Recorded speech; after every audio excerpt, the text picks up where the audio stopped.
दोस्तों, मैं विपिन यादव बात करने जा रहा हूं। दादा साहेब फाल्के अवार्ड से सम्मानित किया गया है गरीबों का दाता, मासेस, और चाहे हाई क्लास, लो क्लास, मिडिल क्लास, सभी क्लास में बैठने वाले फिट इसको बोलते, जिसका नाम है मिथुन चक्रवर्ती। दादा साहेब फाल्के अवार्ड सरकार ने बहुत जल्दी घोषित कर दिया। और अगर आप पिछला लेखा जोखा देखोगे तो या तो आर्टिस्ट अस्पताल में है या तो याददाश्त खो जाता है, तब जाके उसको मिलता है और सरकारी एजेंसी उनके घर तक जाती है। ये अच्छी बात किया और अच्छी पहल किया सरकार ने, जो मिथुन चक्रवर्ती यानी कि दादा को एक सर्वोत्कृष्ट सर्व उत्कृष्ट जो सम्मानित है फिल्म जगत का अवार्ड दिया गया है, वो बहुत मूल्य है। वो कंपेयर टू भारत रत्न जैसा है। फिल्म जगत में बहुत योगदान देने वालों को ये अवार्ड दिया जाता है। ये अवार्ड इसलिए दिया जाता है कि लंबा समय दिया है, लगभग 5 6 दशक तक उन्होंने अपना राज किया है। और मिथुन चक्रवर्ती उसके हकदार इसलिए है कि पहले से ही उन्होंने कम से कम 150 200 प्रोड्यूसर और 150 200 डायरेक्टर, उतने ही टेक्नीशियंस को योगदान दिया है, यानी कि काम भी दिया है। और फिल्म जगत में जो छोटे वर्गों के लोगों की जो संस्था होती है, वो वर्करों की यूनियन के भी अध्यक्ष रहे हैं। वर्करों के लिए उन्होंने पहल किया है। नहीं तो फिल्म इंडस्ट्री में कोई किसी का माई बाप नहीं होता, ना सरकार होती है। ये पहल जो किया है सबसे पहले मिथुन चक्रवर्ती ने किया है।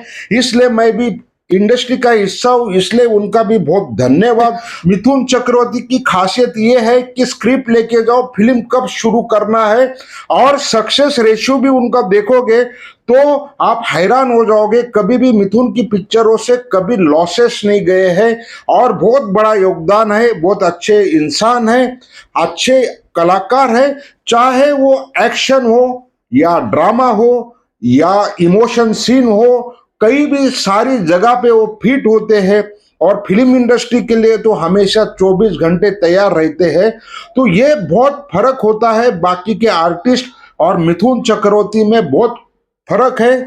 अभी कल से जब घोषित हुआ ये अवार्ड, तो काफी वाद विवाद भी हुआ, और होना भी चाहिए। लेकिन तमाम लोग मिथुन चक्रवर्ती के समर्थन में आ गए हैं, और कुछ लोग नहीं आए हैं, वो ना के बराबर है।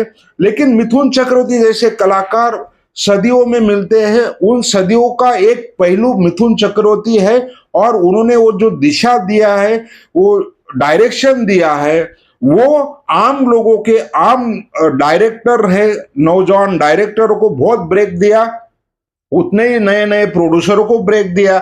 आज की इंडस्ट्री में इतनी लूट मार है, इतने लूट मारों की संख्या हो गई, उसमें आज नए प्रोड्यूसर पिछले 25 साल का लेखा जोखा देखेंगे तो आप मुझे बताओ कितने नए प्रोड्यूसर, नए डायरेक्टर आए हैं। गिनती के 10 या 12 लोग आए हुए हैं, और वो भी गुमनामी में चले गए। तो सोचो कितने बॉलीवुड कितना बेरहमी है, तो इससे अंदाजा लग सकता है। और इस बेरहमी दुनिया में, बॉलीवुड में, मिथुन चक्रवर्ती ने जो अपना कुनबा बनाया, उनकी सबसे बड़ी बात है वो किसी भी ग्रुप में नहीं, गैंग में नहीं, कैब में नहीं, और अपना काम चलते गए, रास्ता दिखाते गए, और रास्ता भी बनता चला गया।